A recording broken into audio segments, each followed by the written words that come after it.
Bonjour, bonjour à toutes et à tous. D'abord, c'est un grand plaisir de vous accueillir pour ce webinaire organisé par l'UNEP. Je me présente très rapidement. Je m'appelle Benoît Barbedette. Je suis journaliste rédacteur en chef du site d'information Newstank Cities et nous avons le plaisir avec l'UNEP d'avoir et surtout l'UNEP d'ailleurs organisé donc ce webinaire donc en ce jour du 20 novembre. L'objet de ce webinaire, comme vous le savez, il est dédié donc au référentiel commun de la filière paysage, c'est-à-dire le fascicule 35. Là, le temps est venu en effet de faire le point sur ce travail et de présenter cette nouvelle mouture qui est à la fois un travail de rédaction, de concertation et de mise en œuvre. Donc là, on va vraiment, et l'idée de ce webinaire pendant 1h30, c'est d'entrer dans le concret, dans le détail. Alors, nous aurons le plaisir d'avoir pendant cette heure et demie plusieurs intervenantes et intervenants. Vous en voyez certains ici en ligne, puisque nous avons 6 personnes à l'écran. Nous ne serons jamais plus de 6 personnes à l'écran. Donc, nous aurons à la fois des élus, nous aurons des représentants du monde associatif, nous aurons des chargés de mission, nous aurons des experts et ingénieurs sur le sujet des paysages et notamment des paysages urbains. On a un timing assez serré puisqu'on doit tenir dans à peu près 1h30. On aura un petit peu de marge de manœuvre. Le temps de parole de chacun est prévu de 6 minutes. Voilà, donc on va essayer de respecter ce timing. Et en même temps, nous aurons des échanges avec ce qu'on appelle les spectateurs ou les auditeurs qui sont avec nous ce matin. Nous avons donc utilisé la plateforme Livestorm, un peu différente de Zoom. Et jusqu'à maintenant, ça s'est toujours très bien passé. Il y aura donc une colonne. Je vois déjà quelques présentations, donc questions sur la droite. Vous pourrez évidemment poser vos questions par écrit. Il n'y a pas de chat. Et par contre, il est évidemment possible de poser des questions et je me ferai fort de les reprendre. Nous sommes, mais je laisserai à Gilles de Beaulieu, représentant du ministère et chargé de mission au ministère et au nom du ministère de la Transition écologique, le plaisir de peut-être développer un peu ce point-là, mais nous sommes plus de 400 inscrits, ce qui est remarquable. Et un dernier mot, et ensuite je laisse la parole à Monsieur de Beaulieu. Il est ce webinaire d'1h30 ou un peu plus, on verra. Donc sera ensuite évidemment enregistré, sera téléchargé et disponible sur le site de l'UNEP à partir de la semaine prochaine. Donc il pourra ensuite être diffusé sur les réseaux sociaux et voilà, et continuer de rencontrer un large auditoire. Merci, je serai là donc pour vous accompagner pendant 1h30 et maintenant je cède la parole à Monsieur de Beaulieu. Bonjour et puis bienvenue donc sur ce webinaire. Bonjour à tous et merci pour ce webinaire. Au nom du ministère, je souhaitais commencer cette intervention par tous mes remerciements les plus chaleureux à l'UNEP et à l'ensemble des membres du groupe de travail qui ont contribué à la réécriture de ce fascicule 35. Il s'agit évidemment de collectivités territoriales, de l'ensemble des professions du paysage et du ministère à moindre échelle, bien évidemment. C'est quand même un travail qui représente l'aboutissement de 2 ans de travail pratiquement, donc c'est quand même un moment évidemment un petit peu solennel. Pourquoi le ministère s'est-il intéressé particulièrement à ce dossier? Eh bien parce qu'il croise un certain nombre d'ambitions qui sont portées par le ministère de la Transition écologique et ces ambitions peuvent se résumer un peu en 2 grands axes. Le premier axe, c'est d'arriver à rechercher dans tous les domaines des modes de gestion plus durables. On pourrait citer évidemment dans cette thématique les politiques du zéro phyto qui sont très importantes et que les collectivités connaissent déjà bien. On a l'ensemble des politiques de l'eau, donc qui touchent un peu à la gestion des ressources plus globalement. On a bien sûr tout le volet lutte contre l'artificialisation des sols. Et puis, le deuxième grand axe politique qui est porté par le ministère tourne sur toutes les questions qui sont liées au changement climatique et à l'adaptation surtout au changement climatique. Donc, avec bien sûr tout ce qui est transition énergétique, qui ne passe pas seulement par la question de la production énergétique, mais également par la limitation des rejets de carbone.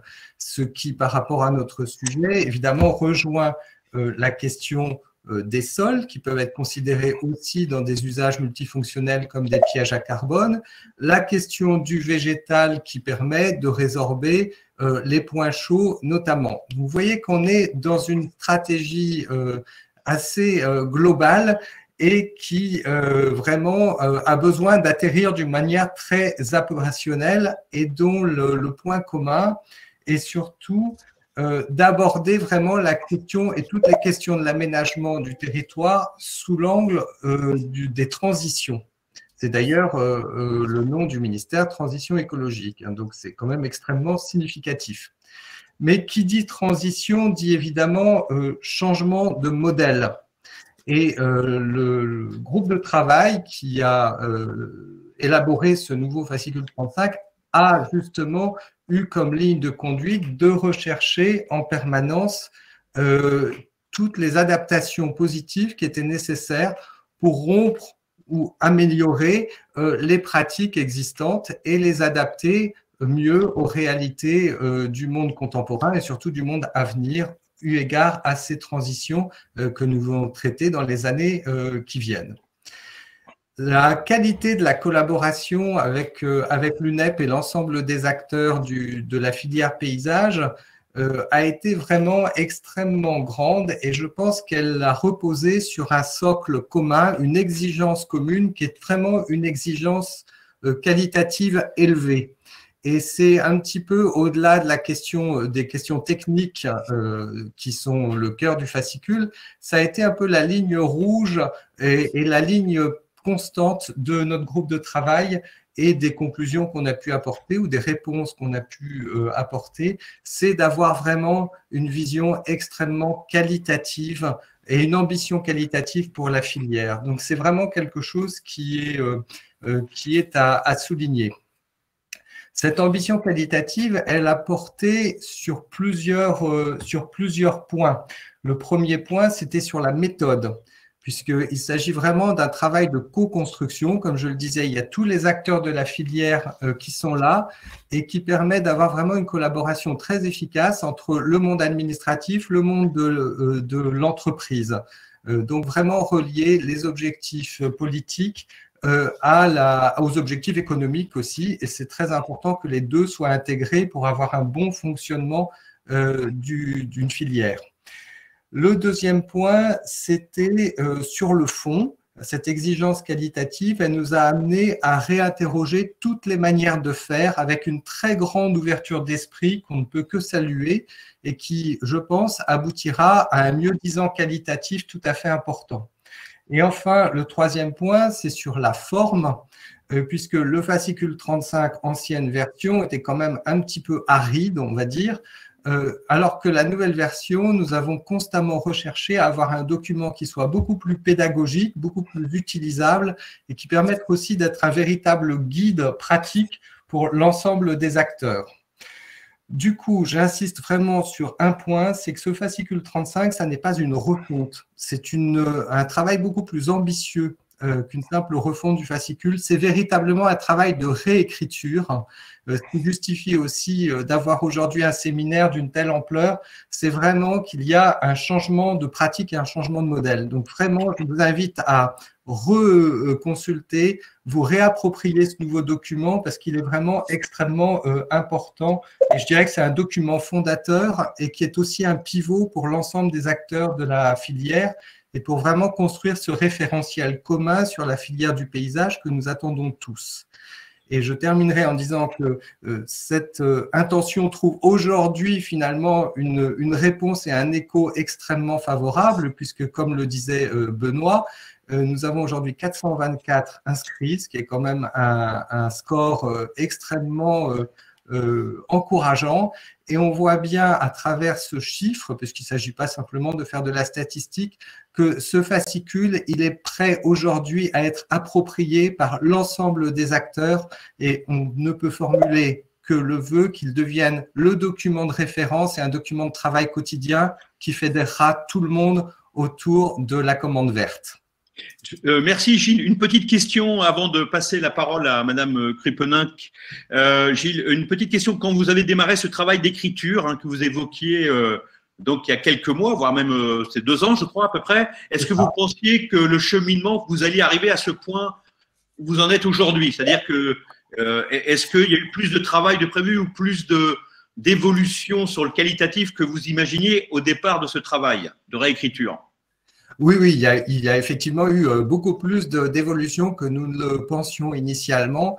Et ce qui est vraiment dû à l'engagement de l'ensemble des acteurs. On sent qu'on est à un moment où vraiment les enjeux sont tellement forts qu'il fallait y répondre et il fallait être à la hauteur des enjeux. Donc, on a été porté non seulement par l'enthousiasme des acteurs, mais aussi par vraiment le contexte, un contexte qui est extrêmement favorable. On est à un tournant. Et vraiment, on voit aujourd'hui, d'ailleurs à travers le nombre de participants, que le contexte était là, qu'il y avait une véritable attente. Et on l'a ressenti dans ces travaux, ce qui nous a évidemment d'autant plus motivés. Merci Gilles, merci beaucoup. Alors là, vous avez donc en effet fait l'introduction au nom du ministère de la Transition écologique. L'idée dans ce webinaire, c'est évidemment aussi de voir comment ce travail-là va être mis en application dans les villes, dans les métropoles, dans les territoires. Et nous avons le plaisir d'avoir 2 élus avec nous. Donc, d'abord, Madame Krupeninck Hélène, bonjour. Bonjour, donc vous êtes maire adjointe de la ville d'Angers. En plus, il n'a échappé à personne que nous avions voté au mois de mars et au mois de juin. Donc, de nouvelles équipes se mettent en place aujourd'hui dans les villes et dans les métropoles. Donc, un nouveau cycle se met en place municipal. Donc, Madame Krupeninck, donc au nom de la ville d'Angers, pouvez-vous nous expliquer un petit peu en quoi ce fascicule va peut-être modifier ou conforter le travail qui a été mis en place par la ville d'Angers? Oui, tout à fait. Bonjour à toutes et à tous. Je voudrais saluer aussi Monsieur de Beaulieu. Je voudrais tout d'abord commencer par remercier l'UNEP pour l'invitation à cette table ronde qui marque l'aboutissement de 2-3 ans de travail sur la révision du fascicule 35. Et également excuser Christophe Béchu, maire d'Angers, qui ne peut malheureusement être présent parmi nous aujourd'hui, mais qui nous souhaite à tous une excellente table ronde. Donc, pour vous décrire un petit peu notre ville, la ville d'Angers, je vous invite à venir vraiment nous rencontrer et visiter cette ville dès que le contexte le permettra. Elle compte aujourd'hui près de 153 000 habitants et 4 500 hectares. La caractéristique particulière de notre ville, c'est d'être à la confluence de 2 rivières, la Sarthe et la Mayenne, qui forment la Maine à Angers. La Maine, c'est vraiment la trame bleue de notre ville qui la traverse du nord au sud et elle est complétée par ce qu'on appelle une résie verte, un grand nombre d'espaces verts. Aujourd'hui, c'est près de 1500 hectares d'espaces de nature. C'est 1/3 de la superficie de notre ville. À Angers, chaque Angevin dispose d'un espace de nature, un parc, un jardin, un square, à moins de 500 mètres de chez lui et 80% des Angevins à moins de 300 mètres. Et on sait que c'est un atout et un point très important pour la qualité de vie des Angevins, notamment dans le contexte actuel où nos déplacements sont malheureusement limités à 1 kilomètre. L'importance du végétal et des espèces paysagères sur notre territoire, elle ne date pas d'hier. Cette excellence, elle a été primée de nombreuses fois et on pourrait citer notamment la première place depuis 2014 de notre ville au palmarès des villes vertes de France. Nous sommes vraiment très fiers de cette reconnaissance et bien entendu, nous avons pour ambition de préserver la qualité des espaces paysagers existants, mais également d'aller plus loin dans la conception et l'aménagement de nouveaux espaces pour répondre aux enjeux écologiques actuels que M. Beaulieu citait tout à l'heure, le cycle de l'eau, la biodiversité, la lutte contre les îlots de chaleur. Alors, oui. Oui, pardon, excusez-moi Oui.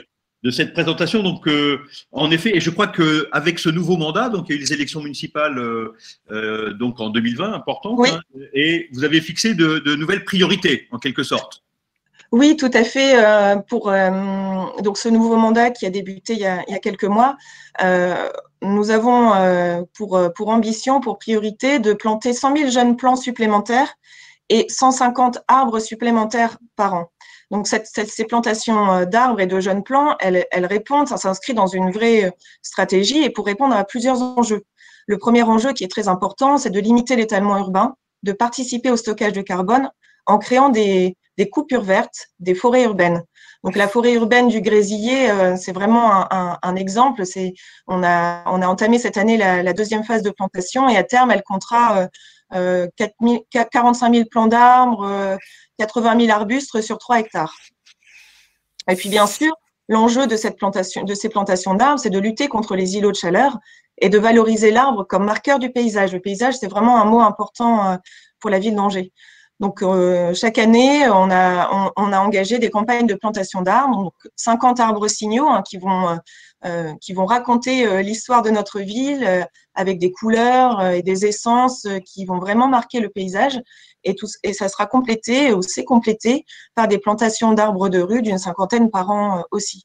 Et puis enfin, un point qui est important pour nous et qui répond à l'enjeu alimentation, c'est des campagnes de plantation d'arbres fruitiers, environ 50 par an, qui viennent compléter nos actions qui sont déjà fortes sur l'agriculture urbaine. Peut-être rapidement sur l'agriculture urbaine, parce que je pense que c'est un point important de la transition écologique aussi, et plus largement la thématique de l'habitant jardinier. Aujourd'hui, à Angers, ce sont près de 1000 familles qui ont accès à une parcelle sur propriété de Ville d'Angers pour une agriculture vivrière. Et puis, on peut aussi ajouter que depuis 2010, on engage les riverains, les Angevins, dans le fleurissement de l'espace public via la création de mini-jardins dont la gestion va leur être confiée. Et puis peut-être en lien avec les îlots de chaleur et avec ces mini-jardins, vous dire que le verdissement et la végétalisation des espaces urbains, c'est un axe important de notre politique et c'est peut-être celui qui fait face au plus grand nombre de défis, des microclimats urbains, la nécessité de renforcer la biodiversité urbaine à travers des espaces de nature, la cohabitation avec les réseaux souterrains. Et ça s'illustre particulièrement par notre projet de végétalisation du cœur de ville qui vient relier deux espaces paysagers très, très importants près du château et puis le jardin du Mail. Juste un petit pour ceux qui ne connaîtraient pas Angers, le château, il est en cœur de ville. Tout à fait. C'est ça, hein, d'accord. Tout à fait, tout à fait. Sur la même, il surplombe et c'est vraiment l'emblème de notre ville. Et la promenade du bout du monde a été primée par les victoires du paysage lors d'une édition passée. Et puis peut-être, je pourrais aussi mentionner le fait que de manière coactive, et puis Monsieur de Beaulieu le mentionnait tout à l'heure, nous sommes engagés dans des labellisations de nos espaces, donc refuge LPO pour la biodiversité, label éco-jardin, et puis bien sûr, sans oublier la démarche Zéro Phyto dans laquelle nous sommes engagés depuis 2010. Nous avons choisi de commencer par les cimetières. Peut-être un point important sur la question du paysage. Depuis 2019, nous avons adopté un schéma directeur du paysage pour structurer nos ambitions végétales parce que pour nous, la dimension paysagère, l'intégration du végétal dans toutes les composantes de la ville, elle est vraiment clé.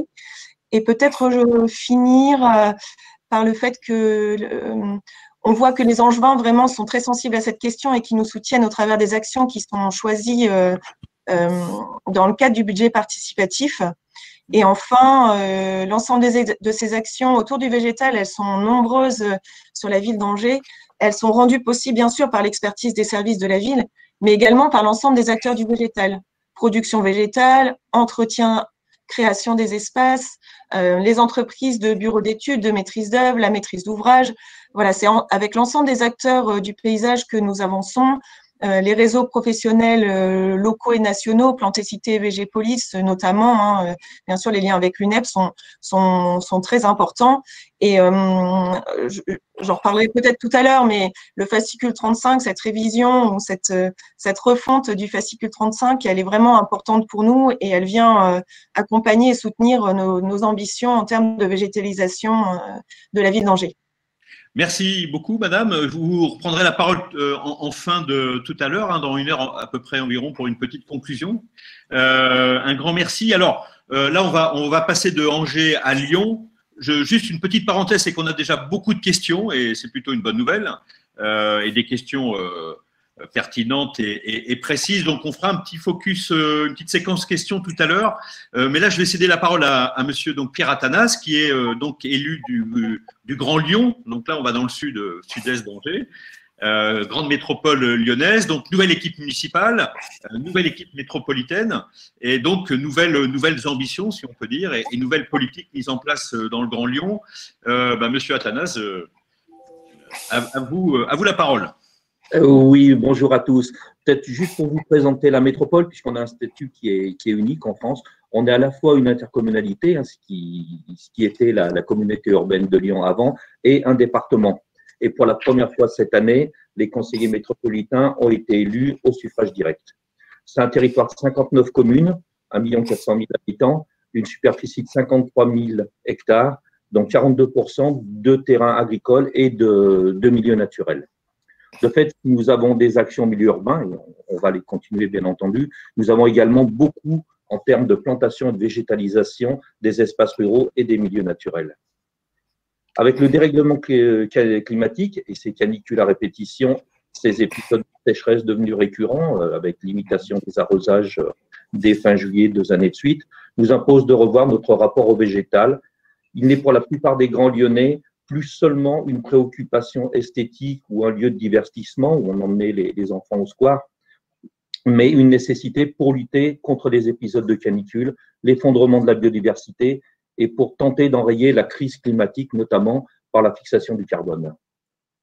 C'est dans ce souci-là que je porte les politiques de végétalisation de la métropole, dans mon périmètre de compétences, évidemment, mais que je partage également avec pas mal d'autres vice-présidentes et de vice-présidents, à l'eau, à l'agriculture, à l'éducation, à l'urbanisme, à la voirie, toutes porteuses d'une ambition et de projets de végétalisation.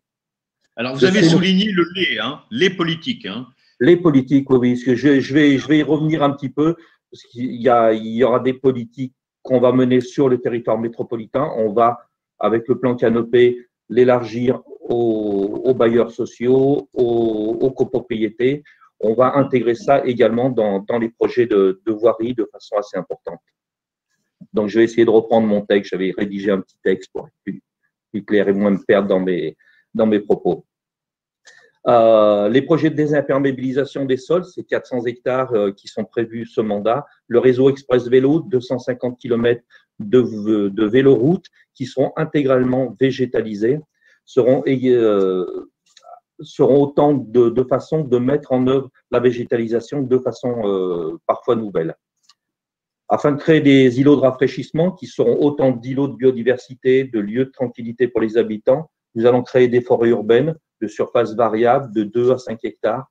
Là également, il conviendra d'adapter les techniques de plantation et de préparation du sol aux actuelles contraintes climatiques. Je vous disais en préambule que la métropole de Lyon, c'est aussi 42% d'espace rural et de milieux naturels que nous considérons totalement dans nos politiques de végétalisation et de reconquête de la biodiversité, avec un axe fort qui est un vaste plan pollinisateur, car il y a urgence.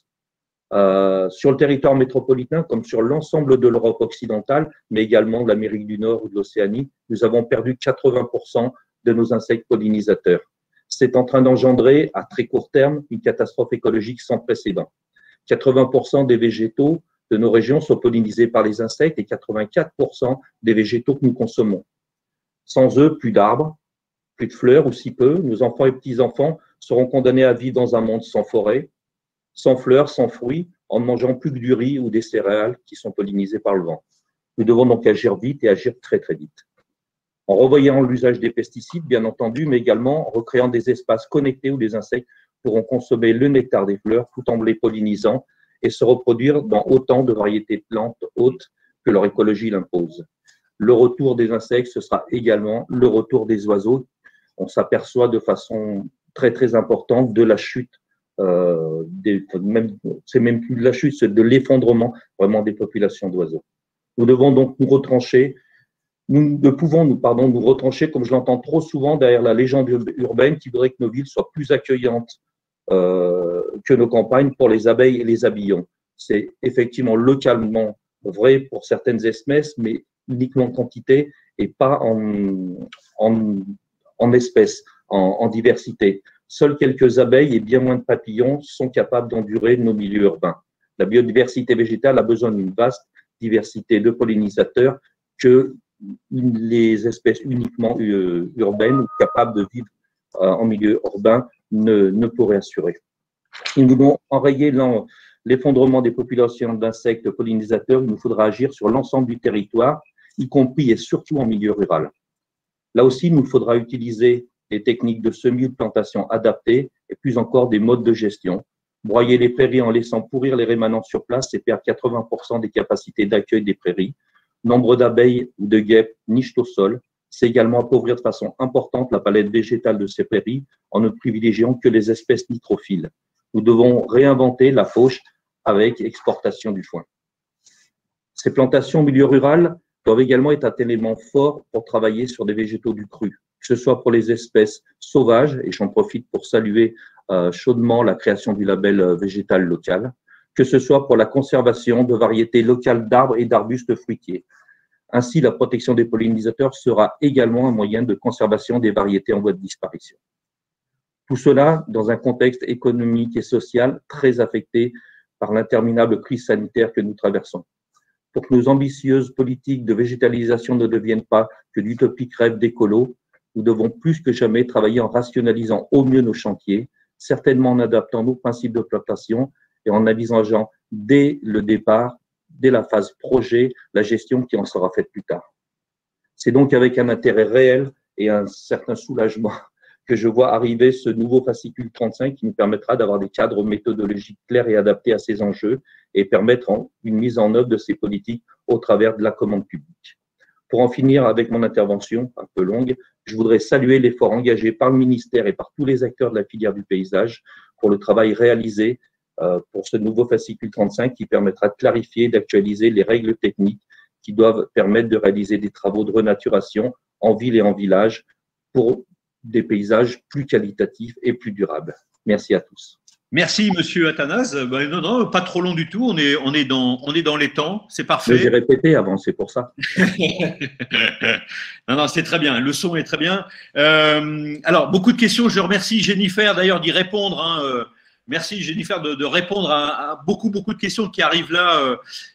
Et peut-être que Gilles, vous y avez accès déjà et ça nous donne un peu la tendance un peu des questions qui reviennent après les propos de nos deux élus, qui sont des questions concrètes. Et le fascicule 35, comment interviendra-t-il dans ces ambitions, vous évoquiez tout à l'heure, qualitatives? Comment sera mis en œuvre? Donc là, on a beaucoup de questions sur quand, comment on fait.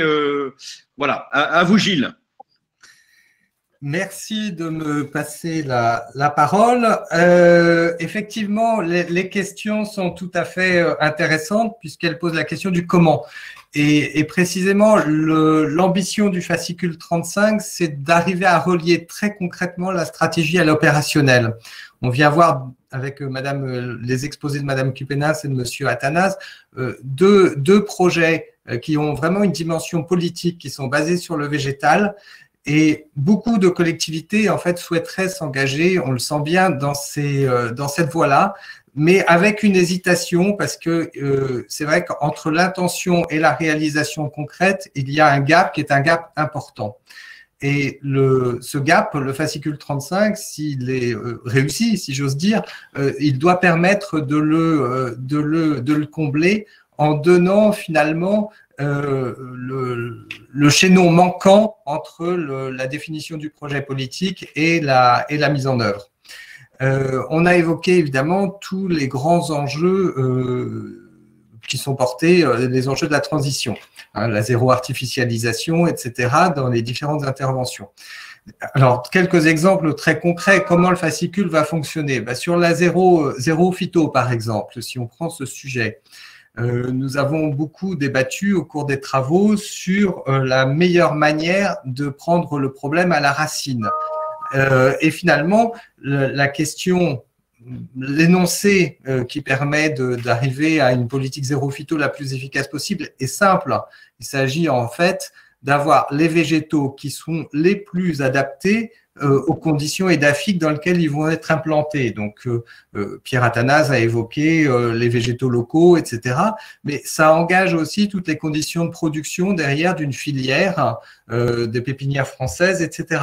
Donc, un énoncé simple, en même temps, une mise en œuvre quand même assez complexe et alors je ne vais pas rentrer maintenant dans les détails techniques du fascicule, mais précisément toute la nomenclature des actes professionnels qui a été repensée dans le fascicule, elle vise à faciliter et à créer ce pont entre le projet et la réalisation de manière extrêmement concrète. Si vous me permettez une expression triviale, c'est presque déjà un cahier de recettes qui est déjà prêt à être appliqué avec toutes les adaptations, évidemment, au goût de l'endroit, à l'endroit où on se situe, aux conditions climatiques qui sont extrêmement variables. Mais vous avez déjà toute la trame qui est présente. C'est également un document, il permet de relier la stratégie à l'opérationnel parce qu'il propose vraiment cette assistance à maîtrise d'ouvrage aux collectivités. Et j'insiste sur ce point parce que c'est vraiment une ambition qui est portée aussi par notre direction, qui est la Direction générale de l'aménagement, du logement et de la nature, que de se mettre au service des collectivités territoriales dans la réalisation de leurs projets. Et c'est aussi un des points d'accroche et d'intérêt pour ce fascicule 35, c'est que précisément à travers ce document, on atteint cette ambition et on arrive à gérer des situations extrêmement complexes en apportant vraiment les outils, toute la boîte à outils qui est nécessaire et qui permettra d'avoir à la fois un cadre qui sera plus qualitatif sur le plan technique dans la nomenclature des actes professionnels, mais qui va être également plus sûr sur le plan aussi juridique, plus sûr dans la question des garanties, puisque c'est aussi, quand on travaille sur les vivants, un des éléments de blocage. Donc, vous avez vraiment en l'espèce tous les champs en fait qui ont été abordés et traités pour lever les difficultés et les blocages qui peuvent encore exister pour le développement de cette culture du végétal qui ne doit plus être, comme l'a dit Pierre Athanase, quelque chose qui arrive un peu comme une décoration en fin de course, mais bien comme une entrée de projet et qui permet de répondre à des tas de problématiques différentes. Autrement, bien sûr, le dernier point, c'est que ce changement de modèle, ce changement de culture, on est bien conscient qu'il repose et qu'il suppose aussi une véritable modification de la façon de travailler. Et c'est quelque chose qui est tout à fait fondamental et c'est en fait finalement presque, on pourrait dire, l'enjeu principal.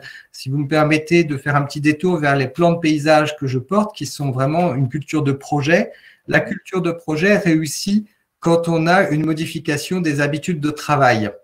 Et donc là, ce fascicule 35, il est là aussi. J'ai évoqué tout à l'heure la pédagogie qu'on avait essayé, j'espère avec succès, mais l'avenir le dira, de développer dans ce nouveau document. Mais c'est pour justement aussi accompagner la modification des habitudes de travail. Et on a insisté pour ça aussi beaucoup dans le fascicule 35 sur le rôle de conseil que peuvent avoir les entreprises, puisqu'il y a la mise en œuvre dans les projets, il y a la conception, il y a la mise en œuvre, et puis après, il y a toute la question de la conduite du végétal et de la gestion et de la durée dans le temps. Donc, c'est important d'être bien accompagné. Je parlais du zéro phyto. Le zéro phyto, c'est pas traiter les maladies quand elles apparaissent, c'est essayer de les prévenir le plus vite possible. Voilà, donc c'est toute cette surveillance constante qui peut paraître compliquée à mettre en œuvre et qui pourtant, avec un cadre bien fixé, un cadre méthodologique bien posé et une collaboration vraiment étroite entre les entreprises et les collectivités, va permettre de résoudre et de montrer que finalement ces difficultés ne sont pas si bloquantes que ça. Donc c'est vraiment quelque chose qui est extrêmement important parce que encore une fois, la culture, travailler sur du vivant, ça suppose vraiment d'avoir une collaboration active et au bon moment et le plus rapidement possible en temps réel de l'ensemble des acteurs des filières.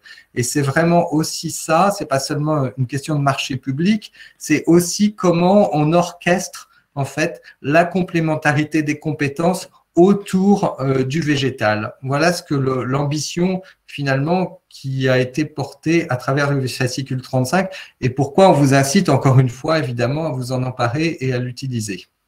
Merci Gilles. Je vous invite ou je vous inviterai à regarder les questions qui sont posées pendant votre intervention, hein, qui sont des questions très précises de compatibilité hein, du fascicule 35 avec certains outils ou de fiscalité. Hein. Enfin, vous verrez, je pense que là, en effet, ce qui est intéressant dans ce genre d'événement webinaire, c'est qu'on a les questions et que beaucoup de nos téléspectateurs ou auditeurs réagissent en temps réel et c'est un enrichissement permanent. Alors là, l'idée maintenant, c'est de passer la parole à monsieur Frédéric Ségur. Bonjour, Frédéric. Alors, je fais une petite manip. Vous mettez votre micro. Voilà. Bonjour. Bonjour à tous. Voilà, j'agrandis l'écran. Donc, au nom des ingénieurs du territoire, hein, voilà. Et l'idée là, c'est de rentrer un peu dans les évolutions réglementaires et puis là aussi de continuer le fil de notre discussion sur quel avenir et comment appliquer le fascicule. Oui, tout à fait. Alors, je représente ici l'Association des ingénieurs territoriaux de France, qui rassemble l'ensemble des métiers de l'aménagement et de la gestion des villes et des territoires. Et de plus en plus, comme on vient de l'entendre, la renaturation des villes, la prise en compte des enjeux liés au changement climatique et à l'érosion de la biodiversité font partie aujourd'hui de nos principales missions, notamment au sein du groupe de travail Espace Vert, Nature et Paysage que je coanime. Et nous avons été associés à l'élaboration de ce fascicule car il est important que tous les acteurs de la commande publique puissent discuter et élaborer ensemble des cadres à la fois culturels, méthodologiques et techniques qui soient partagés. Cela avait déjà été le cas avec l'écriture des règles professionnelles des métiers de la nature et du paysage, et c'était logiquement aussi indispensable pour l'écriture de ce cahier des clauses techniques générales consacré aux espaces végétalisés. Alors, le fascicule 35, c'est un véritable guide pour la commande publique. Il permet notamment au maître d'ouvrage de mieux définir son besoin pour passer ses commandes. Il accompagne la description de son projet dans son exhaustivité à chacune de ses phases et il permet de le traduire en termes de prescriptions techniques. Aujourd'hui, de plus en plus de collectivités font appel à des entreprises privées pour réaliser tout ou partie de leurs projets et pour la gestion de leurs espaces verts. Et il est important qu'elles puissent formaliser leurs besoins sous forme de prescriptions qui soient claires pour qu'il y ait effectivement le même vocabulaire entre celui qui commande et celui qui réalise. D'un point de vue sémantique, c'est vraiment très important. Alors ce fascicule, il doit donc être considéré comme la norme technique, la référence de base pour la conception et la réalisation des travaux de création et des gestions des espaces végétalisés. Les collectivités qui le souhaitent peuvent monter plus haut leurs exigences, notamment dans la rédaction de leur cahier des clauses techniques particulières qui permettent de préciser les choses et peut-être, pour ceux qui le souhaitent, d'aller plus loin. Mais elles ne doivent pas viser en dessous, faire des impasses sur les prescriptions du fascicule 35, car ces prescriptions, on les a travaillées dans le sens qu'elles soient garantes de la qualité et de la durabilité des investissements et des travaux de paysage. Donc ça, c'est quelque chose qui est très important. Ce référentiel, il doit servir de base pour la réalisation des travaux et il ne doit pas être laissé sur le côté. Alors, l'écriture du nouveau fascicule 35 a permis d'intégrer les évolutions et les connaissances et les pratiques techniques survenues depuis sa dernière édition il y a plus de 20 ans. Par exemple, il y a de nouvelles techniques qui se sont développées comme les mélanges terre-pierre, des techniques de gestion alternative de l'eau, l'utilisation de substrats fertiles reconstitués, le contrôle tensiométrique de l'arrosage. Toutes ces techniques n'étaient pas prévues à l'origine dans le fascicule 35 précédent et c'était important effectivement d'intégrer cette évolution. Alors, ces avancées du fascicule, elles portent également, on l'a dit, sur les questions environnementales et les enjeux économiques et permettront une commande publique plus verte et plus durable. Je pense notamment, on l'a dit, à la prise en compte de la politique zéro phyto et de son extension à de nouveaux espaces prochainement, notamment les terrains de sport.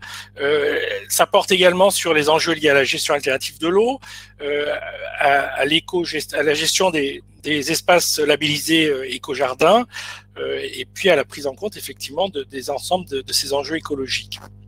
Alors, on l'a dit également, le format du document a changé pour le rendre plus simple, plus didactique et facilement utilisable par les maîtres d'ouvrage et par les maîtres d'œuvre. On n'a plus d'un côté des prescriptions un petit peu avec un vocabulaire un petit peu technique, et puis de l'autre des commentaires, on savait plus trop quelle était la règle. Ici, tout est dans une seule logique, ce qui permet d'être beaucoup plus clair en termes de prescription.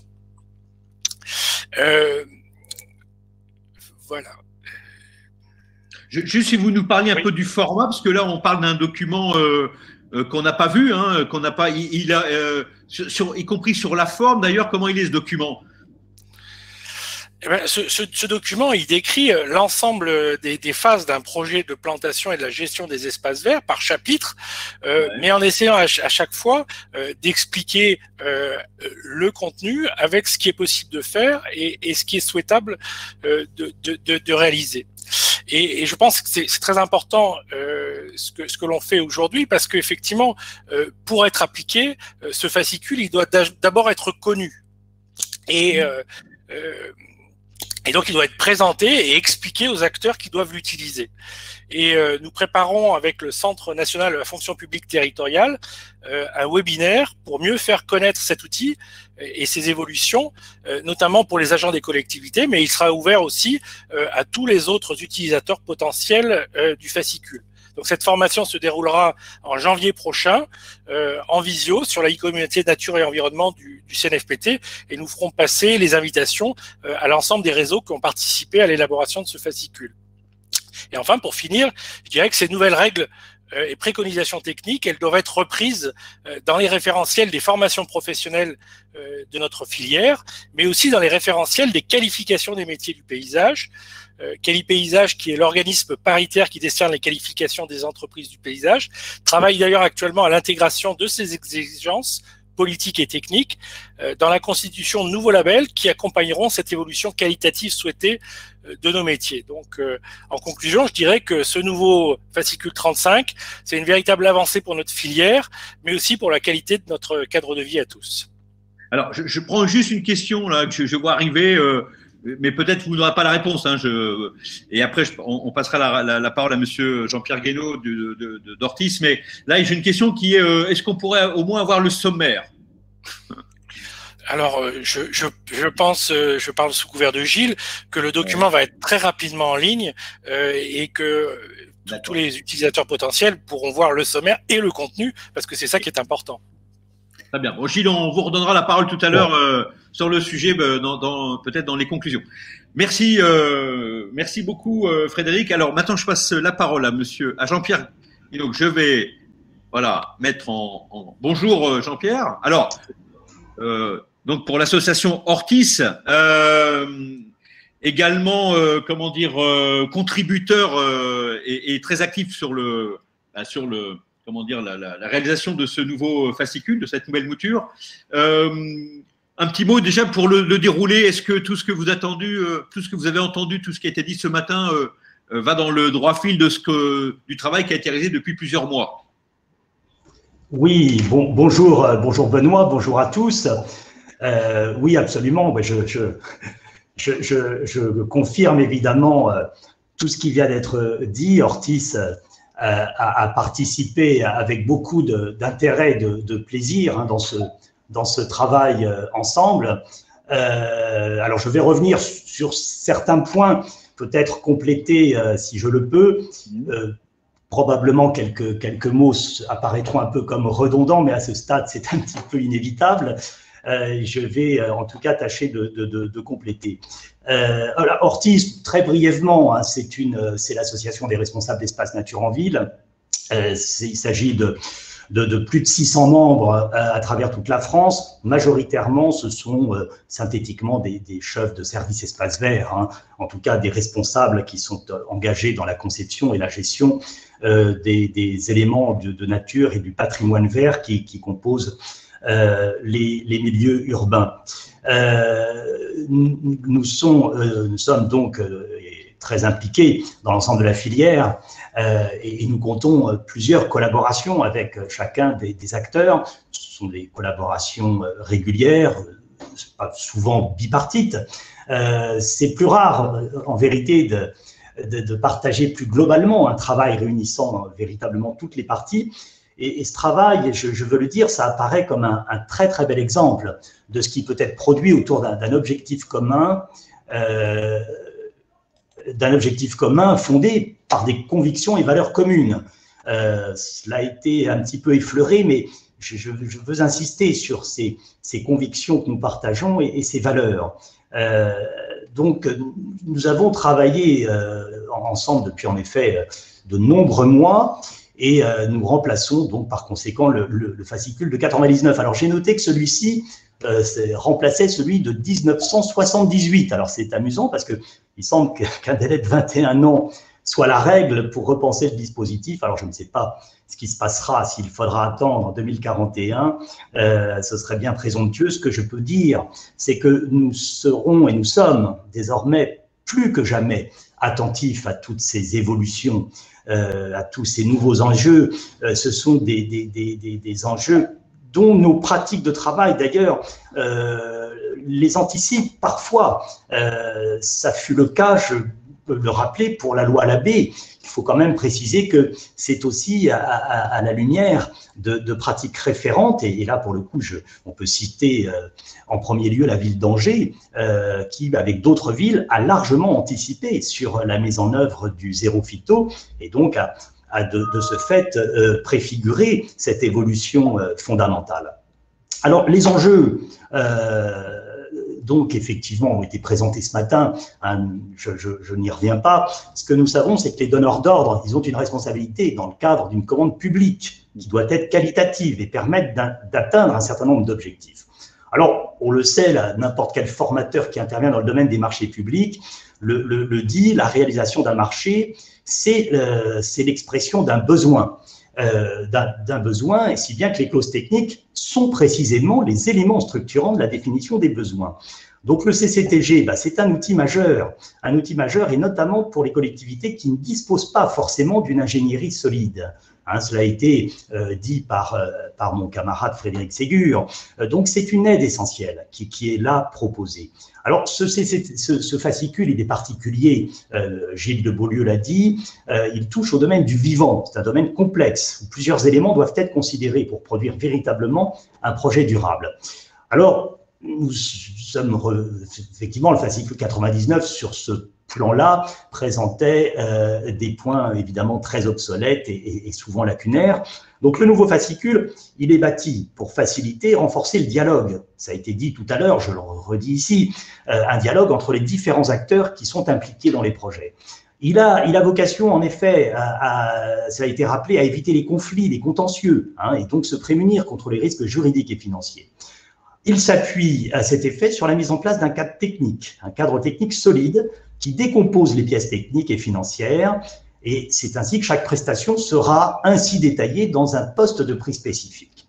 Alors, sur sa décomposition, puisque vous interrogiez Benoît sur sa composition, eh bien, je peux le préciser tout de suite, il est décomposé en 3 parties, avec une composante vraiment nouvelle, qui introduit une première partie sur la nature et la qualité des fournitures.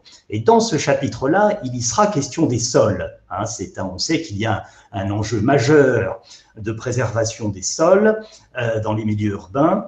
Et par conséquent, je reviendrai un petit peu plus loin sur cette question, mais en tout cas, c'est dans ce premier chapitre. Il y a un deuxième chapitre sur les travaux de création, ex-travaux neufs, et puis un chapitre sur les travaux d'entretien. Mais on verra que dans ces chapitres, il y a des éléments tout à fait nouveaux qui reprécisent un certain nombre de choses. Alors, moi, je voudrais insister ici sur 3 points qui nous ont semblé, qui nous ont semblé extrêmement importants, qui le sont, et qui vont illustrer ces nouveautés en quelque sorte.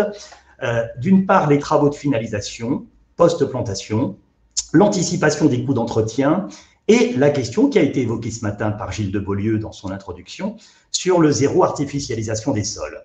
Alors le premier sujet qui nous rappelle les périodes de parachèvement, de confortement, Bon, un sujet difficile, hein, d'ailleurs, qui a souvent été source de problèmes entre les parties. Sur cette nouvelle terminologie, il s'agit donc de traiter l'ensemble des travaux post-plantation. Ces travaux de finalisation sont partie intégrante des travaux de création. Leur réalisation va donner lieu à une rémunération spécifique de l'entreprise. Il comporte un certain nombre de choses. Je ne vais pas tout lister ici, ce serait fastidieux, mais en tout cas, c'est une liste extrêmement complète, depuis la surveillance globale du site, l'arrosage naturellement et l'entretien des plantations, mais également le désherbage, l'entretien des plantations de l'ensemble des plantations avec des éléments nouveaux qui apparaissent, hein, les prairies, des zones enherbées, un vocabulaire qui correspond évidemment à des nouvelles pratiques de gestion, la surveillance des plantes envahissantes, également des problématiques nouvelles qui sont aujourd'hui évidemment à prendre en compte parfaitement. Donc on a ici une liste beaucoup plus complète de ce qu'il convient de faire après la mise en œuvre des plantations, et donc on a désormais un cas de travail qui engage l'entreprise évidemment et qui la rémunère de façon précise à la hauteur du travail fait. Alors au-delà de cette phase, des travaux d'entretien, je l'ai dit, peuvent être confiés, ils sont ici encadrés. Donc un chapitre spécifique y est consacré, traitant des plantations ou espaces paysagers existants et ou déjà finalisés.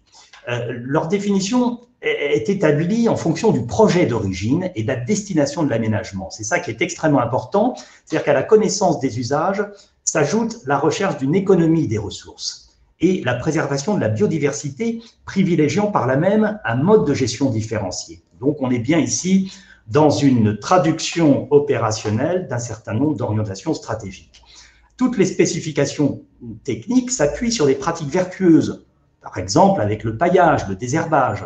Alors, par cette nouvelle approche, on peut ainsi avoir une appréciation des coûts d'entretien et donc des moyens à consacrer pour une gestion efficiente dans le temps. Cette notion de finalisation, elle est donc essentielle à double titre, au moment de la création, bien sûr, mais également pour une bonne gestion ultérieure. Ça fait par conséquent écho à une démarche que nous avons promue au sein de la filière qui a trait à la notion de coût global, investissement et fonctionnement, gage de durabilité des aménagements. Enfin, et c'est le troisième point sur lequel je voulais attirer l'attention, le nouveau référentiel offre une traduction concrète à la politique du zéro artificialisation des sols, problématique que nous connaissons bien, avec, depuis notamment ces 30 dernières années, vraiment une dégradation particulièrement sensible, puisque cette artificialisation, elle s'est poursuivie, et là, c'est un rythme extrêmement soutenu. Bon, les conséquences, on les connaît, évidemment, l'extinction des espèces, la destruction des habitats et des continuités écologiques, l'augmentation du ruissellement des eaux, et donc des risques d'inondation, et puis, cela a été dit également ce matin, la séquestration du CO2 qui est empêchée.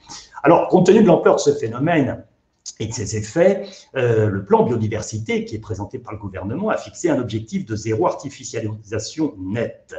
Alors, la prise en compte des sols dans le fascicule, évidemment, est un élément fondamental et favorable à une démarche de préservation ou de refonctionnalisation des sols. C'est ainsi que des données seront à prendre en compte dans les travaux. Je donne quelques exemples. Analyse des terres destinées à être réutilisées, élaboration d'un plan des sols fertiles, des sols à évacuer et à reconstituer sur site, plan des zones sensibles à fournir sur les cours d'eau, les zones humides, les zones naturelles sensibles, etc.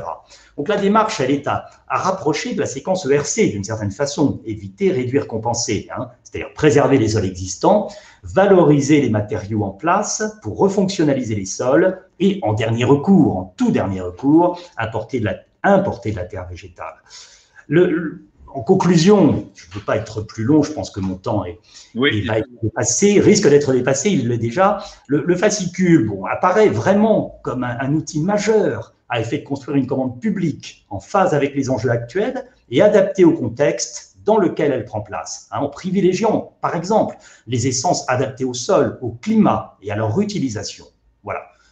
Merci de votre attention. Merci Jean-Pierre. Non, il n'y a pas de souci. On est dans les temps à 1 minute près, donc c'est vraiment c'est parfait. En plus, je pense que vous avez répondu à pas mal de points d'interrogation et d'interrogations qui s'affichent là sur notre écran là dans les questions. Alors moi, je vais pas prendre de temps. Je passe tout de suite la parole à Olivier Striblen, donc qui est architecte paysagiste. Alors Olivier, il est là. Voilà. Voilà, bonjour. Voilà, très bien. Bonjour Olivier. On va agrandir l'image. Voilà, je vais essayer d'y arriver. Voilà, bonjour.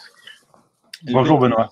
Bonjour, architecte paysagiste. Et au nom de la FFP, donc intervenant ce matin, écoutez, on continue le fil rouge de notre webinaire. Vous souhaitiez donc parler un peu là également de la déclinaison du fascicule 35, votre contribution aussi, et puis la mise en place concrète donc et la déclinaison.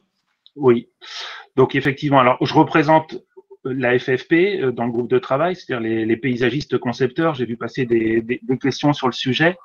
La première chose quand même, c'est de dire que dans ce nouveau fascicule 35, entre guillemets, enfin nous apparaissons. C'est-à-dire que dans le précédent, c'était entre la maîtrise d'ouvrage et l'entreprise. Là, très clairement, il y a des choses qui sont très bien décrites. Donc, quand vous aurez accès au fascicule 35, vous irez voir. Mais alors, Jean-Pierre Guénot a donné énormément d'informations que je vais peut-être un peu répéter ici. Mais l'élément principal, par exemple, qui me marque et qui m'avait perturbé quand j'ai commencé à exercer, c'est que en fait l'analyse des sols, qui nous paraît pour nous hyper importante pour pouvoir définir à la fois notre herbier, à la fois connaître les sols et potentiellement les améliorer en fonction du projet, n'était pas forcément due par le paysagiste concepteur, loin s'en faut. Parce que très souvent, on le demandait à l'entreprise.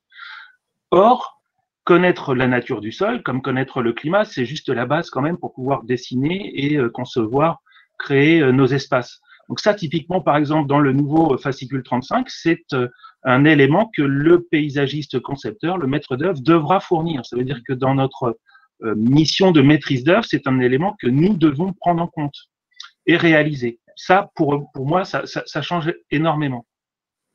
D'autres éléments qui ont beaucoup évolué, c'est évidemment de faire en sorte, comme je dis toujours dans nos compositions, on fait du beau, on fait du fonctionnel, certes, c'est voilà, et heureusement, mais il faut surtout faire du vivant, et plus que jamais aujourd'hui.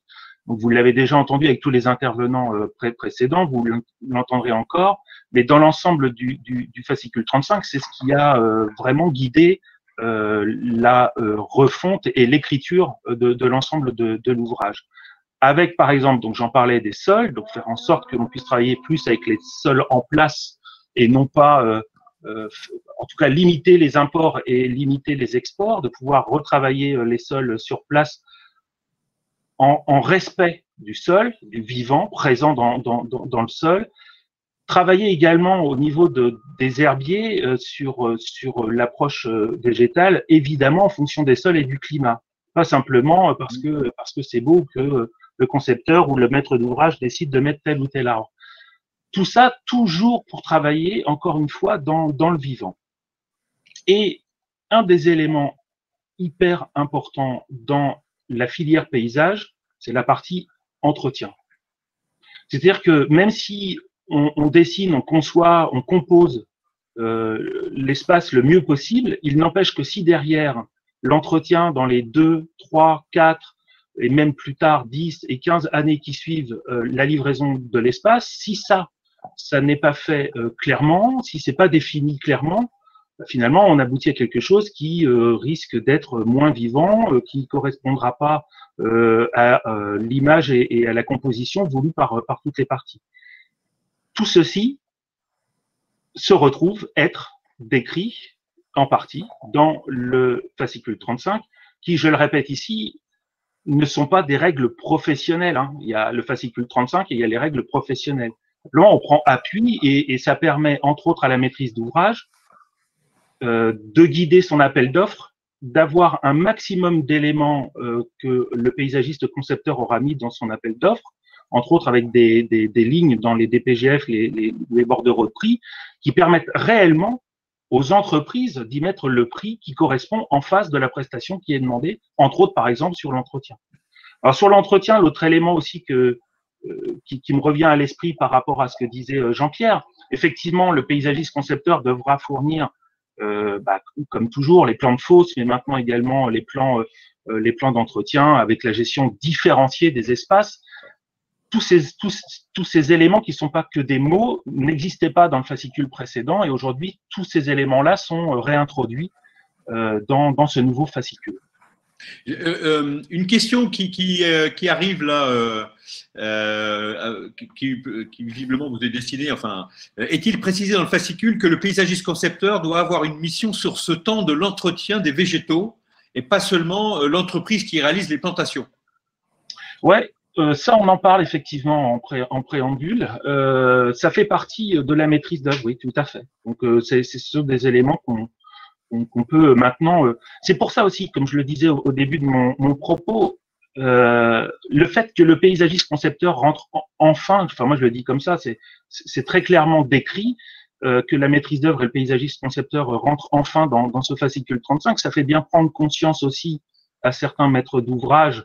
Plutôt, là, je parle pour les plus petites communes, par exemple, mais qui sont pas outillés parce qu'ils n'ont pas le personnel, parce qu'ils n'ont pas les compétences ou les connaissances, de trouver des éléments de réponse et qui permettent de missionner des paysagistes concepteurs correctement, dignement, pour pouvoir faire le travail jusqu'au bout, puisque moi, j'insiste, un travail de composition de paysage, ce n'est pas juste un diagnostic, un dessin, une livraison à l'inauguration. Ça, ce n'est que la première partie. Oui, oui. Il y a tout le reste à faire. Et ça se gère sur l'entretien. Donc, effectivement, on pourra, maître d'œuvre, évidemment, être missionné sur ces parties-là. Alors, une autre question, là, j'en profite. Comment est prévue l'articulation entre le nouveau fascicule 35 et les missions définies par la loi MOP, dont dépend la maîtrise d'œuvre paysagiste concepteur? On n'est pas intervenu sur la loi MOP parce qu'on peut pas.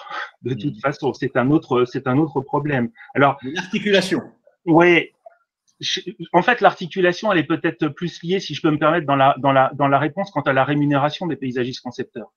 C'est-à-dire que dans la loi MOP, le déroulé, jusqu'à preuve du contraire, est plutôt bon. C'est-à-dire qu'il permet à tout à chacun de bien comprendre ce qu'il a en face. Ce qui est plus dérangeant, c'est sur la rémunération, en l'occurrence, puisque très souvent, la façon dont les choses sont demandées, ce sont des pourcentages par rapport au montant des travaux.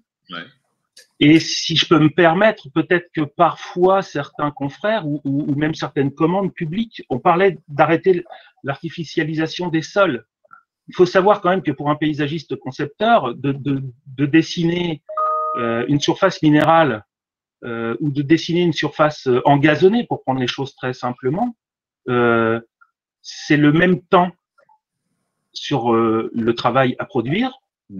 Par contre, si on est ramené au montant des travaux, il est évident qu'un gazon coûtant moins cher, même que je vais faire exprès de prendre la surface d'un enrobé, forcément le paysagiste concepteur aura pas la même rémunération. Donc, je pense que parfois sur certains espaces, la minéralisation peut permettre artificiellement d'apporter des rémunérations plus importantes. Ce qui est complètement, et moi je l'ai dit dans tous les groupes de travail qu'on a fait, je trouve ça aberrant puisque ça va à l'inverse de toute la volonté et de la nécessité d'apport de chlorophylle et de vivant partout, quoi. Donc ça, dans l'articulation, il y a des choses qui sont calées, d'autres qui, à mon avis, restent à caler, mais ça, c'est un travail plus de la filière l'AFFP avec Bercy quant à la rémunération. Ça, c'est une autre façon de voir. C'était l'occasion de passer les messages, de toute façon. En tout cas, il y a pas mal de questions qui tombent. Là, vous aurez l'occasion de regarder, parce qu'en effet, oui. Au fur et à mesure de l'échange, envoyez les questions, et je pense que c'est très concret. Un grand merci, Olivier. Donc, merci à vous, Benoît. Là, on va passer la parole, on est dans le timing, c'est super, à Jean-Marc Sipan, au nom de l'UNEP. Bonjour Jean-Marc. Bonjour à tous. Alors, bonjour, c'est un grand jour. Donc, je représente l'UNEP. L'UNEP a commencé il y a 3 ans maintenant le tour des ministères pour voir s'il était possible de faire un travail sur le fascicule 35 qui était dépassé et de le revoir complètement. Ça a demandé à peu près 1 an pour avoir les autorisations et commencer à monter le groupe de travail qui a duré 2 ans. Donc, c'est un grand jour aujourd'hui. Il est dans les couloirs des ministères pour la signature, donc il ne devrait pas tarder à sortir puisque c'était beaucoup de questions que j'ai vues sur le sujet. vous avez maintenant une image du fascicule 35 déjà qui se dessine à travers toutes ces interventions, plus respectueuses de l'environnement, plus simple d'utilisation, mais aussi technique, plus transparent. Mais on sent toujours, mais concrètement, comment? Alors, c'est pas sans changement et pour tout le monde, que ce soit le maître d'ouvrage, le maître d'œuvre ou les entreprises. Olivier l'a dit, si on veut changer les choses, ça doit être dès la conception, dès le projet. C'est en ça que le fascicule 35 est aussi un peu une révolution, c'est-à-dire que tous les acteurs doivent être impliqués de la commande passée par le maître d'ouvrage, dans ses desiderata, etc., le maître d'œuvre qui monte le dossier, et puis l'entreprise aussi pour répondre, où on a cherché à avoir sur les réponses une transparence beaucoup plus importante et aussi plus de moyens, donner plus de moyens sur l'analyse des offres. Alors, je propose de prendre deux exemples pour traduire ça sur le concret. Alors, on va reprendre je vais reprendre un exemple sur le support du végétal, le sol, qui est un élément qui est primordial dans notre métier. On l'a dit, pour être plus vertueux à l'heure actuelle, c'est dans la majeure partie dès que c'est possible, utiliser les sols en place. Mais comment on fait concrètement? Il faut déjà que le maître d'œuvre puisse savoir si c'est possible. D'où déjà un travail en amont et que l'analyse qui était faite une fois l'attribution du marché soit faite déjà avant que le maître d'œuvre commence à faire son travail sur le dossier. Donc, il y a un peu une petite révolution sur le sujet. Après, il y a deux solutions, si c'est possible. Pour le montage du dossier, le maître d'œuvre doit, lui, dans les pièces financières, faire apparaître, c'est-à-dire le DQE, le DPGF, une ligne amendement des sols, de façon à ce que l'entreprise chiffre bien l'amendement des sols nécessaires. Pour ça, elle aura tous les éléments, puisque l'analyse sera fournie dans les pièces d'appel d'offres. Après, on sait que maintenant, il y a eu des travaux qui ont été faits là-dessus. Il y a un ouvrage qui est Créer des sols fertiles, qui permet d'aider. Donc, on aura tous les éléments pour pouvoir chiffrer réellement, prévoir techniquement, et puis chiffrer en correspondance et faire apparaître ça dans les pièces financières. Après, deuxième cas, il s'arrive aussi, les sols en place ne sont pas suffisants, ou ils ne sont pas réutilisables. Là, dans ce cas-là, le maître d'œuvre doit faire apparaître et regarder, étudier son dossier pour faire apparaître une ligne sur la fourniture de terre végétale et les quantités qui sont prévues. Et à chaque fois, on a, pour la transparence, fait en sorte que ce qui est dans le fascicule 35 se retrouve dans les pièces financières du marché. À partir du moment où elles ne sont pas dans les pièces financières du marché, elles ne sont pas dues par l'entreprise. C'est une obligation, en fin de compte, pour apporter de la clarté dans les dossiers. Je vais prendre un autre. Là, on a l'exemple, à travers tout ça, d'une évolution plus respectueuse de l'environnement, de la transparence, des prix. On a tout ce qu'il faut pour arriver à l'objectif. Je vais prendre un deuxième exemple qui était important. D'ailleurs, c'est apparu dès le début dans les questions. Par rapport à ce qui était appelé parachèvement confortement et qui était repris par Jean-Pierre aussi d'ailleurs, et puis Olivier sur les travaux de finalisation. C'est la clé de réussite des aménagements qu'on le réalise. Les 2 premières années après la création sont primordiales. D'où, dans le nouveau fascicule 35, on a prévu par défaut 2 ans de finalisation sur l'entretien suivant la réalisation, qui ne sont dus que si c'est prévu dans les DQE et des PGF, de façon à ce qu'il n'y ait plus d'ambiguïté. C'est-à-dire qu'il y a une ligne qui prévoit la finalisation, voilà, c'est clair, elle est due. Cette ligne n'apparaît pas, elle n'est pas due. Donc, il y a vraiment une révolution aussi dans la façon de monter les dossiers. Mais on a trouvé que ce n'était pas suffisant, et Jean-Pierre l'a évoqué. On a trouvé que les travaux de finalisation, c'est tellement important qu'il faut les détailler. détailler l'arrosage. L'arrosage n'est pas prévu juste dans la ligne travaux de finalisation. Il faut une ligne dans les pièces financières sur l'arrosage. C'est primordial pour la réussite. C'est la même chose pour le désherbage, etc., etc. Et si l'arrosage n'est pas prévu dans les pièces financières, il n'est pas dû. Donc, il y a, attention, une autre façon de travailler, de façon à apporter de la transparence et aussi des éléments pour l'analyse des offres pour les maîtres d'œuvre, les maîtres d'ouvrage. C'est vraiment une autre façon de travailler et ça implique une compétence technique sur l'ensemble du dossier et tous les acteurs sont concernés. Jean-Marc, excusez-moi, j'ai une question là qui est revenue et c'est vrai que c'est aujourd'hui, notamment dans les zones urbaines et dans les grandes villes ou les villes moyennes, de l'agriculture urbaine. Donc là, il y a une question, est-ce que l'agriculture urbaine est prise en compte dans le fascicule? Alors, c'est évoqué, mais on ne rentre pas dans tous les détails. On a cherché à ce que le fascicule 35 soit accessible et puisse être digéré. Donc, on a limité à un peu plus d'une centaine de pages. L'ancien en faisait plus de 300. D'où l'importance d'avoir un document qui ne rebute pas ceux qui doivent l'utiliser à le lire. Et donc, je pense que ce n'est pas non plus des règles professionnelles, mais tous ces éléments nouveaux sont intégrés dans le fascicule 35. Alors, pas toujours très précisément, mais ça apparaît. Voilà, donc c'est un petit peu une petite révolution dans les pratiques du montage du dossier à la réalisation. Tout le monde est impliqué. Pour cela, il est indispensable que tous les acteurs prennent connaissance de ce nouveau fascicule 35 dès qu'il va apparaître.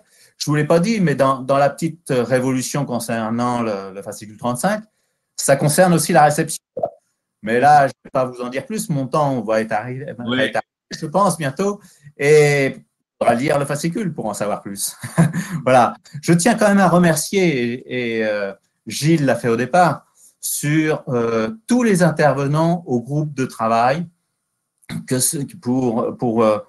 pour la façon dont ça s'est fait, que ce soit le ministère de la Transition écologique, que ce soit les représentants des maîtrises d'ouvrage à travers l'AITF ou Ortis, de la maîtrise d'œuvre à travers la FFP, et aussi mes collègues de l'UNEP et aussi les permanents de l'UNEP.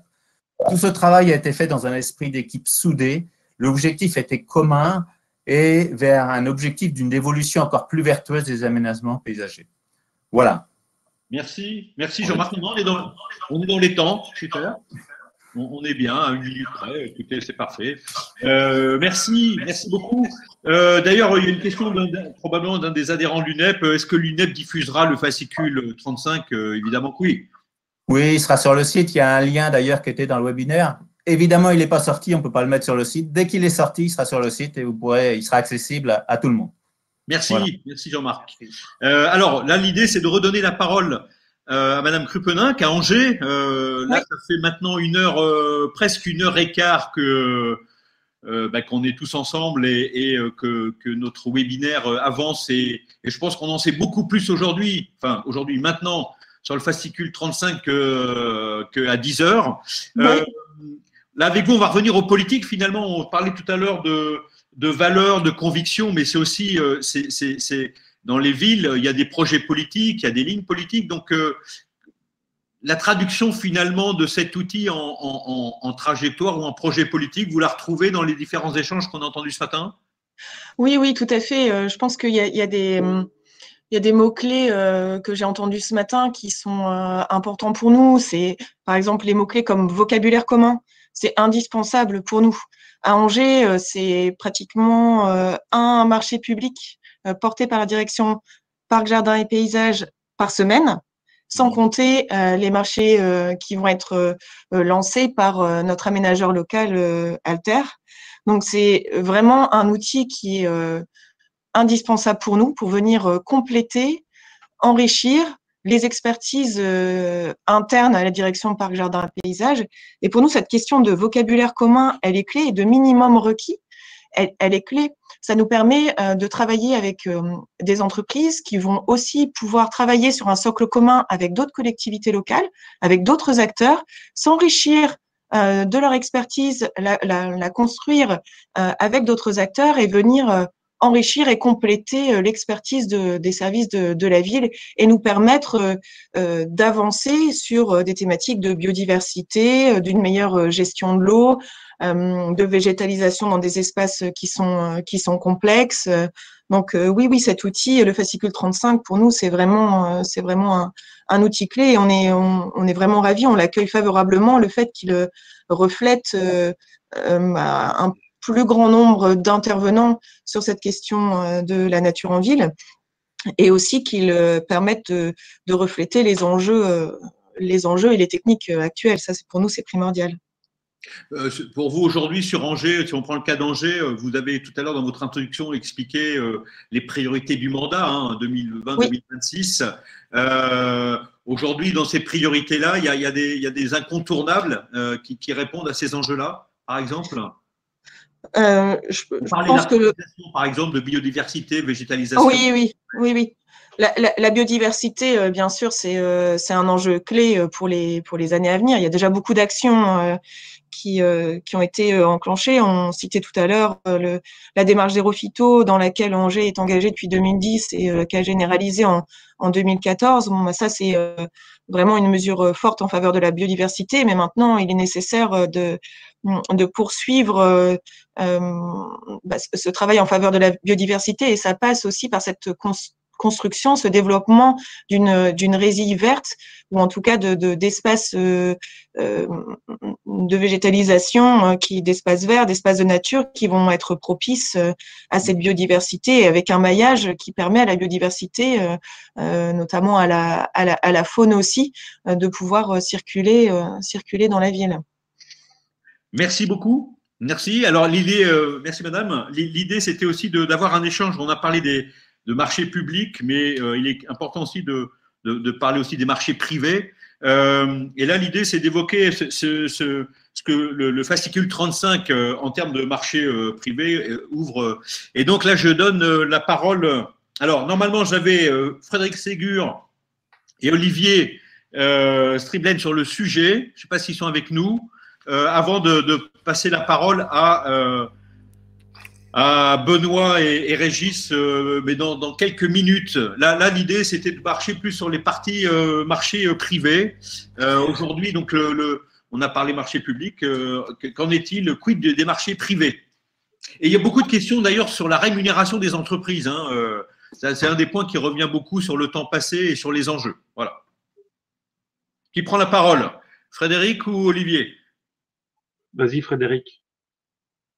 Alors, il faut mettre le micro. Voilà. Je vais commencer. C'est vrai que le CCTG, au départ, il est conçu pour s'appliquer aux commandes publiques. Donc, effectivement, sa cible, c'est les marchés publics.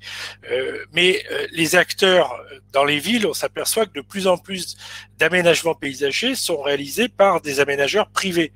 Et du coup, il est important que ces référentiels techniques puissent s'appliquer également à ces acteurs. Et donc, comme une grosse partie des acteurs, les paysagistes, les entreprises sont dans la boucle, il va falloir effectivement faire un travail de lobbying, notamment par l'exemplarité de la commande publique, pour faire en sorte que ça devienne également la référence, ce CCTG, pour les commandes des marchés privés. Là, j'ai une question, je prends un peu comme ça à la volée, il y en a beaucoup, mais les entreprises auront certainement de nombreuses questions juridiques concernant la fin de chantier. Voilà. Donc, est-ce que ça fait partie des questions aujourd'hui qui reviennent? Il y a beaucoup de questions et ce sera un peu difficile d'y répondre. Il faut les voir au fur et à mesure. Mais je pense effectivement que si on prévoit de faire de la pédagogie, c'est-à-dire notamment des webinaires, peut-être avec l'UNEP, avec la fonction publique territoriale, etc., ce sera intéressant de s'appuyer sur toutes les questions qui ont été posées pour apporter des réponses claires à l'interprétation du fascicule et à son application au marché. Merci. Un mot, Olivier, peut-être sur le sujet? Ouais, Frédéric a très évidemment. Ah, on a perdu Olivier. Olivier. Oui, voilà, pardon, c'est bon. Bon. Donc, je disais, oui, Frédéric a évidemment bien répondu à la question. Moi, j'ai toujours tendance à dire que le paysage, c'est quand même une affaire globale. C'est-à-dire que même si certaines belles haies, brise-vent marquent le paysage, en réalité, le paysage n'a pas de limite. Ok, il y a du cadastre, mais globalement, le paysage n'a pas de limite. On a tous l'avantage de profiter d'un arbre qui nous appartient pas, à la fois visuellement et même d'un point de vue vital. Voilà, d'un arbre qui est sur le terrain voisin. Pourquoi je vous dis ça? C'est parce que du coup, pour moi, effectivement, bon nombre d'aménagements sont aujourd'hui faits par des aménageurs privés. Quand on parle d'aménagement, l'intérêt, c'est que quelque part, des espaces risquent d'être rétrocédés aux collectivités et je pense qu'ils ont tout intérêt, pour le coup, à correspondre au fascicule 35 puisque c'est ce qui va régir derrière même la rétrocession des espaces. Pour ce qui est des espaces réellement privés, c'est-à-dire l'aménagement d'un jardin, je voyais des questions sur les dalles, par exemple, des jardins sur dalles, sur des bâtiments et qui resteraient privés. Il n'empêche que si il y a la formation de l'ensemble des jeunes qui sont aujourd'hui en cours d'apprentissage et de formation sur le sujet, plus tous les professionnels actuels en fonction, c'est quelque chose qui va devenir la règle, qui va devenir intéressant et que chacun aura intégré. Donc, quelque part, sans prétention aucune par rapport au groupe de travail, mais ça a toujours été notre vision aussi de faire en sorte que l'on puisse commencer à instaurer de nouvelles pratiques, de nouvelles vertus qui correspondent réellement et à la fois aux nouvelles pratiques professionnelles, ça a été dit, et puis aux attentes de nos concitoyens et au bien-être de la planète, quoi. Enfin, quand on n'arrête pas de parler de biodiversité, c'est pas juste cuit les petits oiseaux, parce que c'est un réel besoin. Et aujourd'hui, toute la problématique de cette année 2020 liée aux problèmes sanitaires, enfin, tout le monde a conscience qu'à un moment donné, on l'a bien vu lors du premier confinement, ne pas avoir accès au jardin n'a pas été très bien vécu. Donc ça veut bien dire que cet aspect que moi je résume toujours, le visuel sur la chlorophylle, il est juste vital, quoi.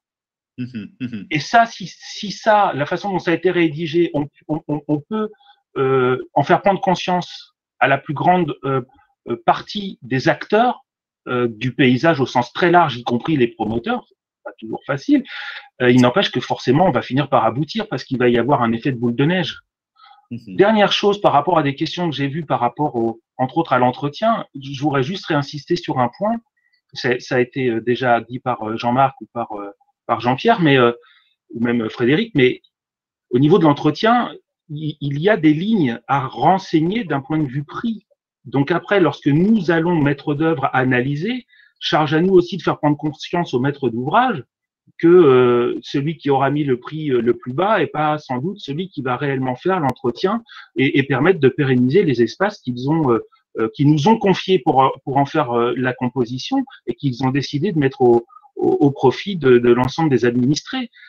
Donc oui, c'est justement tout ça qui a changé pour moi dans ce fascicule 35, c'est qu'il n'y a pas de choses cachées. Enfin, en tout cas, on a essayé, j'espère qu'on n'en aura pas tous oublié, mais voilà, on a vraiment mis pour que chaque entreprise, quand elle va répondre, ait bien une ligne de prix à mettre en face.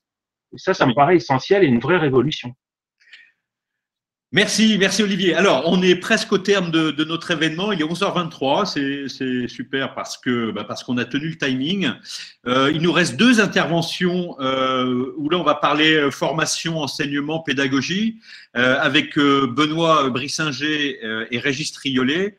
Et ensuite, on aura la conclusion avec le mot de la fin, qui sera peut-être une conclusion, en tout cas, avec Gilles de Beaulieu. Alors, avant le mot de la fin, là, ce matin, on voit bien qu'on est dans un travail de pédagogie et de pénétration des messages et des indications sur le fascicule. Donc, il sera évidemment important de la transmission de ce savoir et de ces convictions, de ces projets.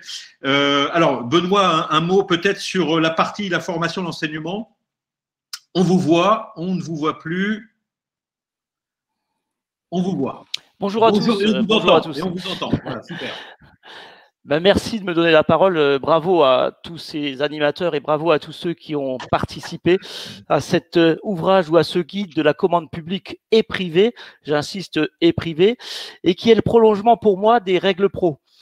Évidemment que nous allons pouvoir nous appuyer sur ces contenus en face à face avec nos élèves ou avec nos apprenants, mais aussi avec nos collaborateurs. Et surtout, je vais m'appuyer moi, personnellement, en tant que chef d'entreprise et en tant que formateur, à expliquer d'abord le pourquoi avant le comment.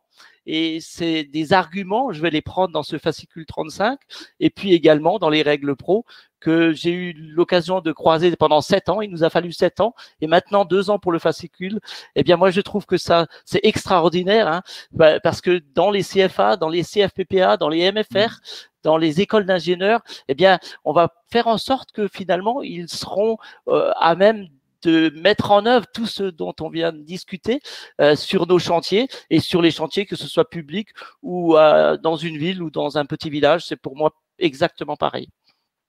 Un petit mot tout à l'heure, il a été évoqué le vocabulaire commun. Le vocabulaire, c'est important. Enfin, il y a ce travail-là aussi qui a été fait, qui sera à faire.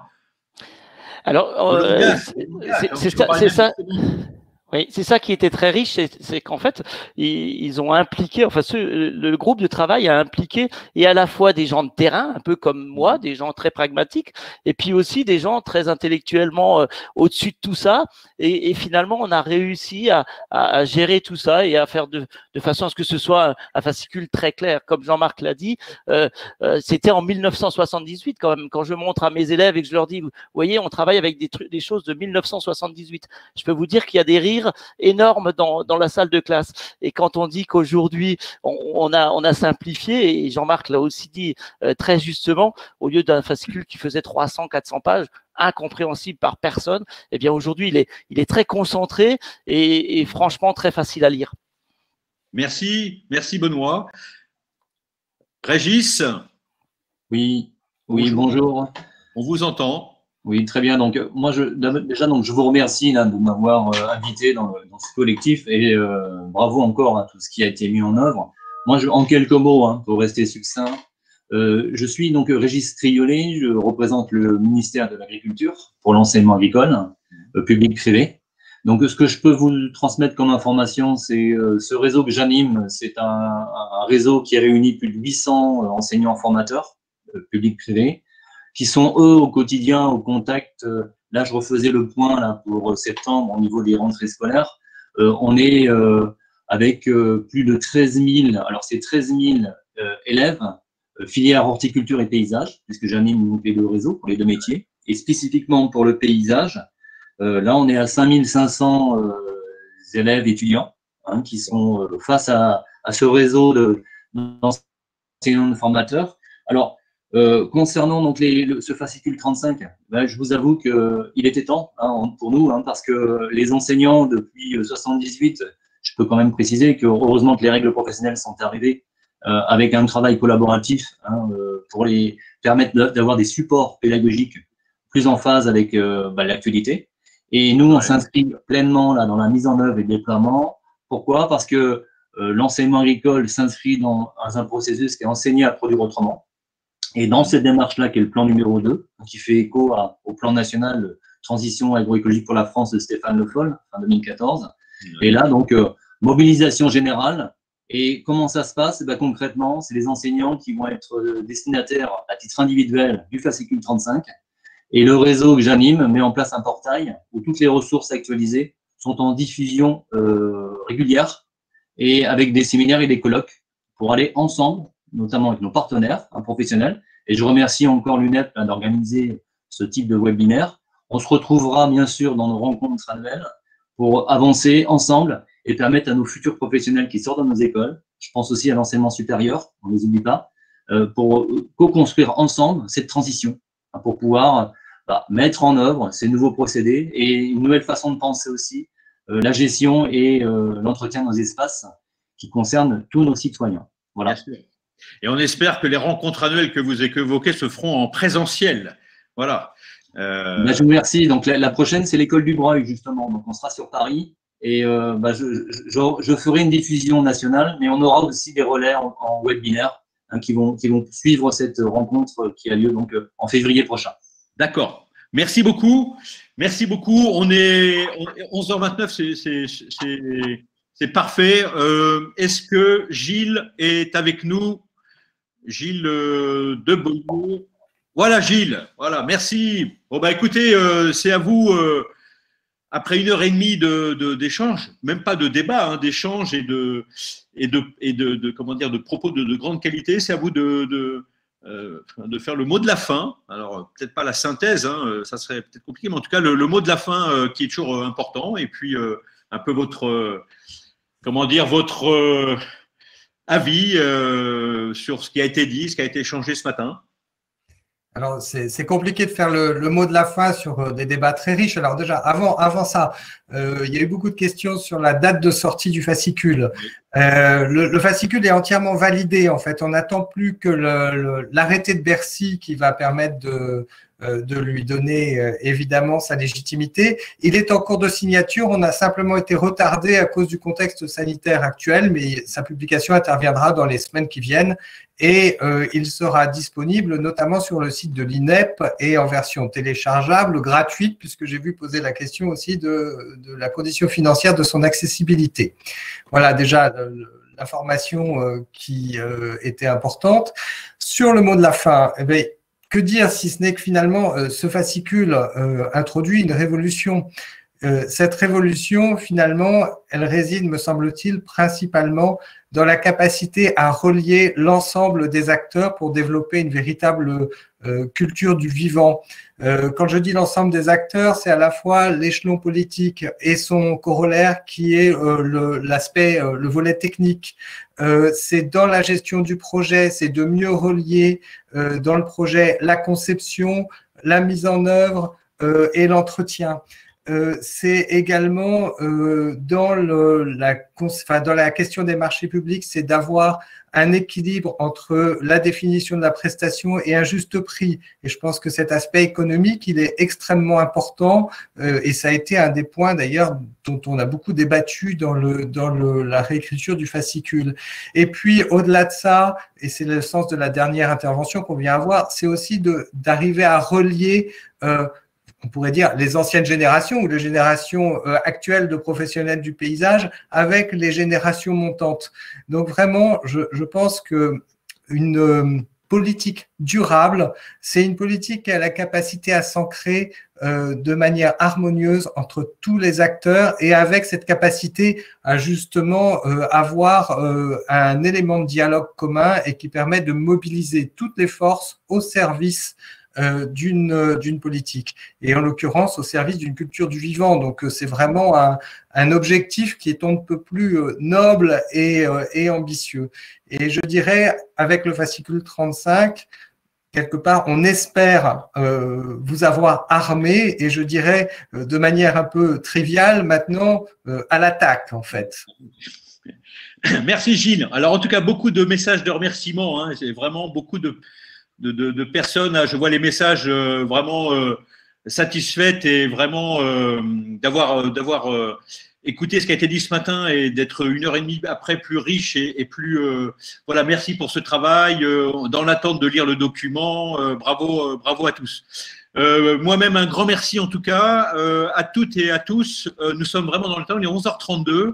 Je rappelle, comme je l'ai dit en introduction, que donc, ce webinaire a été enregistré et donc il sera mis en ligne donc, sur le site de l'UNEP à partir de la semaine prochaine, une fois que nous aurons récupéré auprès de Livestorm le film. Donc, il fera 1h33. Voilà, un grand merci à toutes et à tous d'avoir aussi respecté le délai, parce que ce n'est pas toujours le cas, d'avoir respecté le délai. J'ai un petit bouton qui dit « Terminer le webinaire », donc je vais l'actionner et vous dire une bonne journée à tous. Un grand merci à l'UNEP d'avoir organisé ce rendez-vous et puis au plaisir de nous retrouver ou sur le web ou en physique prochainement au moment de la sortie officielle du fascicule 35. Merci beaucoup, à bientôt et je mets fin à ce webinaire. Merci.